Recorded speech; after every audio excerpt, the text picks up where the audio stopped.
Subscribe to our YouTube channel and press the bell icon to get the latest updates.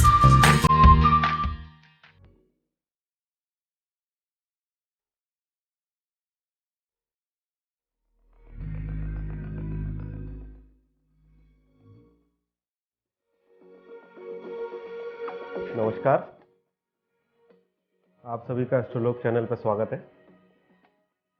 तो आज हम जिस topic पे बात कर रहे हैं, ये टॉपिक इस समय पूरे विश्व में सबसे ज़्यादा हॉट है।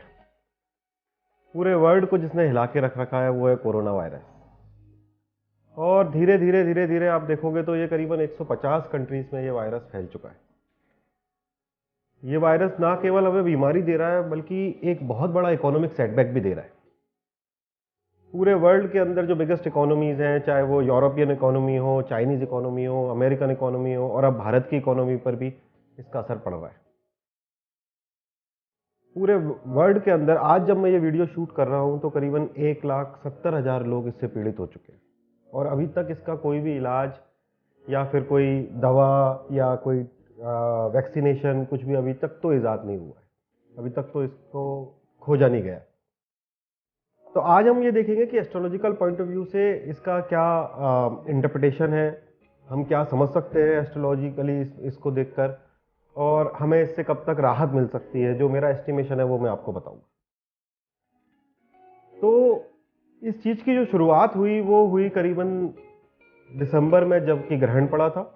और उस ग्रहण के समय पर हमने देखा था कि 5 से ज्यादा प्लैनेट जो हैं वो गुरु का जो राशि है सेजिटेरियस उसमें आ गए थे। जुपिटर खुद भी स्वराशि हो गए थे। तो जो जुपिटर है या जो बृहस्पति है वो पूरी तरीके से एक प्रभाव में आ गया था। शनि के प्रभाव में था, राहु के प्रभाव में था, सूर्य के प्रभाव में था। ये सभी ग्रह एक साथ गुरु की जो राशि है, जो धर्म की राशि है, जो स्थायित्व की राशि है, जो कि एक नेचुरल प्रोटेक्शन की राशि है, बिकॉज हम धनु राशि को बोलते हैं कि ह्यूमन सिस्टम का जो नेचुरल प्रोटेक्शन है वो धनु राशि से आता है, वो उसमें आ गए। तो आप देखेंगे कि उस समय पर केसेस आना चालू हुए चाइना में। तो वो एक अलग मसला है कि चाइना ने लेट बताया या वर्ड से पहले छुपाया, बट वो जो ट्रिगर पॉइंट था वहां से ये चालू हुआ।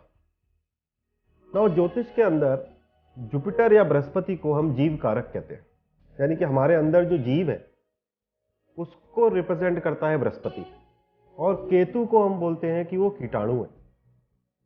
तो कुछ ज्योतिषी जो है वो राहु को वायरस मानते हैं, कुछ केतु को वायरस मानते हैं। मैं केतु को वायरस मानता हूँ, बिकॉज हमारे लिए जो केतु का डेफिनेशन है वो यही है कि एक ऐसी चीज जो कि होती तो है लेकिन दिखती नहीं है। और राहु को मैं ऐसे डिफाइन करता हूं कि एक ऐसी चीज जो है नहीं लेकिन दिखती है। तो मेरी नजर में जो कीटाणु है या फिर वायरस है वो केतु है। तो ये जो गुरु और केतु का संयोग बना, ये जो गुरु केतु का संयोग बना, उससे ये ट्रिगर हुआ।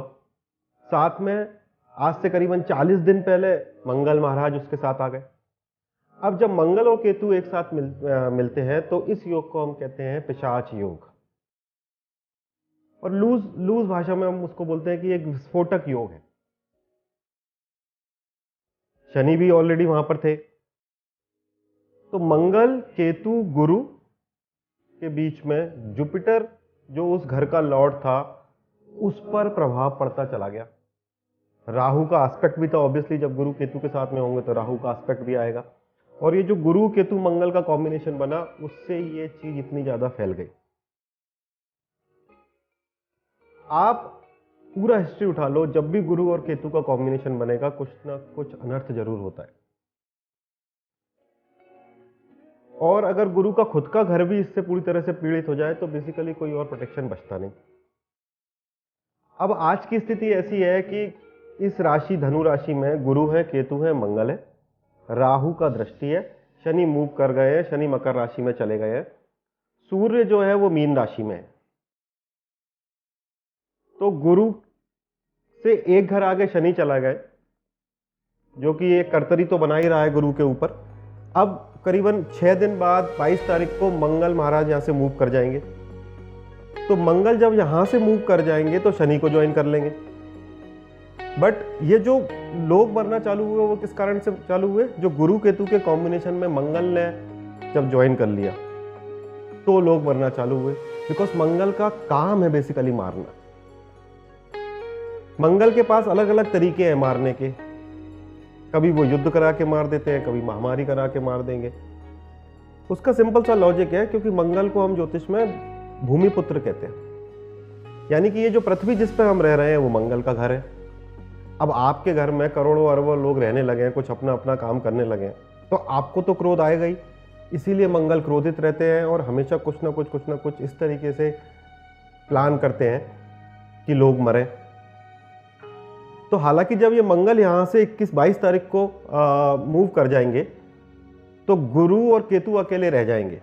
तो मुझे लगता है कि जब ये यहाँ से मूव कर जाएंगे तो हो सकता है कि जो मृत्यु दर है वो कम हो जाए, बट इसका जो स्प्रेड है वो रुकने वाला नहीं है। दूसरा, जब शनि और मंगल एक साथ जुड़ जाएंगे तो एक तरीके से अनरेस्ट की स्थिति बनेगी। तो अभी तो आप केवल इतना देख रहे हो कि लोग बीमार हो रहे हैं, लॉकडाउन हो रहा है, लोग अपने घरों में जा रहे हैं पूरे वर्ल्ड के अंदर, पब्लिक सरकार उनको जो है वो ज़बरदस्ती अपने घरों में भेज रही है उनकी खुद की सुरक्षा के लिए। बट जब मंगल शनि साथ में आ जाएंगे और जुपिटर ऑलरेडी पीड़ित रहेंगे, जो कि बेसिकली प्रोटेक्टर है इस पूरी यूनिवर्स का, तो हो सकता है कुछ अनरेस्ट भी आए। अब हालांकि सूर्य इस पूरे चीज से निकल गए हैं, तो आप देखो कि फरवरी 14 के बाद से जब से सूर्य निकले हैं तो गवर्नमेंट एक्शन में आई है। और अभी सूर्य मीन राशि में है। अब मीन राशि का सूर्य इंडिविजुअल लेवल पे हम अच्छा मानते हैं क्योंकि गुरु का राशि में, उसके मित्र की राशि में। बट जब हम मैदनी ज्योतिष में बात करते हैं या कॉस्मिक लेवल पे या नेशनल लेवल पे बात करते हैं तो ये सूर्य जो अग्नि तत्व है वो प्योर जल तत्व राशि में है। नाउ इस कोरोना वायरस के केस के अंदर ये बहुत इंपॉर्टेंट हो जाता है, क्योंकि सभी वैज्ञानिकों का और सभी डॉक्टरों का ये कहना है कि जब हीट बढ़ने लगेगी तो ये वायरस का ट्रांसमिशन कम होने लगेगा। अब ये हीट बढ़ना एक्चुअली में तो तभी चालू होगी जब सूर्यदेव अपनी उच्च राशि में यानी कि मेष राशि में 14 अप्रैल को ट्रांसमिट होंगे, 14 अप्रैल को जाएंगे। तब तक का ये जो समय है, मुझे लगता है कि ये पूरे संसार के लिए कठिन समय है। ऑल्दो मंगल के मूव करने के बाद कुछ रिलीफ हो सकता है, बट पूरा रिलीफ जो है वो तभी होगा, कुछ चरणों में होगा। वो पहला चरण क्या है, जब सूर्य उच्च राशि में आ जाएंगे, और स्पेशली अगर मैं अपने देश की बात करूं, भारत की बात करूं, तो जब गर्मी तेज पड़ने लगेगी, क्योंकि सूर्य जब मेष राशि में होते हैं तो गर्मी तेज पड़ती है। अब भगवान की मर्जी है इस समय कि भारत के साथ भी उल्टा हो रहा है कि जनरली मार्च में, अप्रैल में मार्च में गर्मी पड़ने लगती है, बट इस साल उल्टा हो रहा है कि ओले पड़ रहे हैं, बर्फ़ गिर रही है, ठंड बढ़ रही है। तो इसलिए हमें सूर्य का तो इंतजार करना ही पड़ेगा जब तक सूर्य मेष राशि में नहीं आएंगे तब तक। अगर और वातावरण भी, अगर मौसम भी ठंडा रहा तो ये स्प्रेड और बढ़ेगा। पूरी तरीके से मुझे लगता है कि जब राहु केतु सितंबर में अपनी राशि बदलेंगे तो शायद पूरा वर्ल्ड जो है धीरे धीरे इससे रिकवर होने लगेगा। अब इसमें एक और महत्वपूर्ण इवेंट है, वो ये है कि गुरु खुद अपनी राशि 30 मार्च को बदल रहे हैं। एक तरीके से अच्छा है कि गुरु और केतु का साथ छूट रहा है, तो 30 मार्च के बाद थोड़ा स्प्रेड कम होना चाहिए। बट दूसरे तरीके से खराब है कि गुरु अपनी नीच राशि में जा रहे हैं, और अब वो मकर राशि में चले जाएंगे धनु राशि से, और मकर राशि में जाकर गुरु दोबारा से शनि और मंगल को ज्वाइन कर लेंगे। सो केतु तो पीछे आ गया गुरु के, बट गुरु ने शनि और मंगल को ज्वाइन कर लिया। अब नीचस्थ गुरु जो होंगे उनका रिजल्ट ऑब्वियसली उतना अच्छा नहीं होना चाहिए जितना गुरु जो है वो बाकी राशियों में होते हैं। बट यहाँ पर एक इम्पॉर्टेंट इवेंट है कि गुरु नीच राशि में तो है, बट उनका नीच भंग हो रहा है, और एक बहुत ही स्ट्रॉन्ग नीच भंग हो रहा है, क्योंकि उस मकर राशि में मंगल अपनी उच्च राशि में और शनि अपनी स्वराशि में। तो गुरु का जो नीच भंग होगा उसके रिजल्ट कुछ दिनों बाद आएंगे। तो ये जो महीने हैं स्पेसिफिकली अभी जो टाइम चल रहा है मार्च का और अप्रैल तक का, ये थोड़ा सा कोरोना वायरस के हिसाब से वर्ल्ड के लिए एस्ट्रोलॉजिकली मुझे कठिन लगता है। बट इम्पॉर्टेंट बात यह है कि पूरा विश्व खत्म नहीं होने जा रहा है, और लाइफ हमेशा चलती रहती है। वो दोबारा से सब कुछ सही होगा, फिर चीज़ें बदलेंगी, फिर चीज़ें ठीक होंगी। जुपिटर जब अपनी राशि बदल लेंगे दोबारा से ईयर एंड में, और कुंभ राशि में चले जाएंगे तो चीज़ें और बेहतर हो जाएंगी।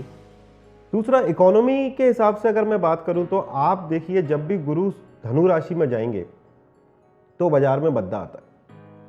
आज से 12 साल पहले करीबन गुरु धनु राशि में थे, 2008 में। 2008 में रिसेशन था, भारत में भी मद्दा आया था। ऑल्दो भारत इतना इन्फेक्टेड नहीं था, फिर भी वर्ल्ड ओवर मद्दा तो आया था, शेयर मार्केट भी टूटा था। तो मार्केट को देखकर जो पैनिक हो रहे हैं, इकोनॉमिक कंडीशन को देखकर जो पैनिक हो रहे हैं, उनके लिए मेरा ये कहना है कि जुपिटर जब भी धनु में जाते हैं किसी ना किसी कारणवश तो बाजार गिरता ही है। ये एक अलग बात है कि इस बार ये पैनिक के साथ में गिर रहा है, क्योंकि हमें पता नहीं है कि आगे कि ये कब तक चलेगा। बट शायद एस्ट्रोलॉजिकली हम उसको देख सकते हैं कि ज़्यादा से ज़्यादा भी कोई भी चीज़ खिंचेगी, कि बहुत ज़्यादा नेगेटिव इम्पैक्ट भी आएगा तो भी वो सितंबर तक है। अब कहना बहुत आसान है कि मैं कह रहा हूँ कि सितंबर तक है, बट लोग जो अपने घरों में बंद हैं, जिनके ऑफिसेस नहीं चल रहे हैं या जिनके घर पे पेशेंट हैं, उनके लिए तो एक एक दिन भारी पड़ रहा है। तो इस समय पर कुछ प्रार्थनाएं हैं, कुछ चीज़ें हैं जो हम कर सकते हैं, जो कि शायद हमारी इन चीज़ों में मदद कर सकती है। इनफैक्ट अगर आप कुछ मंत्र करते हैं तो वो ज़रूर इस पर प्रभाव डालता है। तो सबसे इम्पॉर्टेंट चीज़, जैसा डॉक्टर्स भी बोल रहे हैं कि ये उन लोगों को ज़्यादा इम्पैक्ट कर रहा है जिनका इम्यून सिस्टम वीक है। तो आयुर्वेदा का उपयोग हम इस समय बढ़ा सकते हैं, योगा कर सकते हैं, ध्यान कर सकते हैं, सुदर्शन क्रिया कर सकते हैं, प्राणायाम कर सकते हैं। ये हम शरीर के लेवल पे कर सकते हैं, जिससे कि हमारा इम्यून सिस्टम स्ट्रांग होगा। और ये सभी चीज़ें जो हैं वो ना केवल शरीर के लेवल पे होती हैं, बल्कि इनका एक स्पिरिचुअल महत्व भी है और हर प्लैनेट का सुधार होता है इन चीज़ों से। दूसरा, जुपिटर को बलि करने के लिए ओम नमः शिवाय आपको करना चाहिए, क्योंकि गुरु जितना स्ट्रांग होगा उतना आपके अंदर जीव स्ट्रांग होगा। केतु के कोप से बचने के लिए हम गणपति की प्रार्थना कर सकते हैं, और विष्णु सहस्त्र नाम हमें सुनना चाहिए इस समय। ये 3 चीज़ें मुझे लगता है कि अगर मंत्र के लेवल पे हम करते हैं तो अच्छा रहेगा। दूसरी चीज़, जब भी हेल्थ की बात आती है और मंगल का उसमें रोल होता है, तो मंगल के लिए हमेशा हम रुद्र का पूजा करने का बोलते हैं। तो इसलिए अगर आप रुद्र पूजा सुन सकते हैं, रुद्र पूजा अटेंड कर सकते हैं, रुद्र पूजा पे ध्यान कर सकते हैं, या फिर रुद्र का मंत्र कर सकते हैं, तो आपको कंपैरेटिवली कम दिक्कतें आएंगी, या फिर मैं बोलूँगा कि आप प्रोटेक्टेड रहोगे। तो जो मैं बात करना चाह रहा हूँ वो ये है कि हाँ, ये बिल्कुल क्लियर दिख रहा है कि आगे आने वाला 1-1.25 महीना जो है वो पूरे वर्ल्ड के लिए अच्छा नहीं है, या फिर आप कह लो चैलेंजिंग है। बट अगर हम थोड़ा ध्यान, प्राणायाम, थोड़ा मंत्र साधना करेंगे और थोड़ा सा पेशेंस रखेंगे तो ये आराम से निकल जाएगा। विश्व का अंत नहीं हो रहा है, ये कोई प्रलय नहीं आई। और जैसे ही सूर्य उच्च के होंगे तो बहुत नेचुरल है कि धीरे धीरे शारीरिक लेवल पे लोगों के इसमें सुधार आने लगेगा।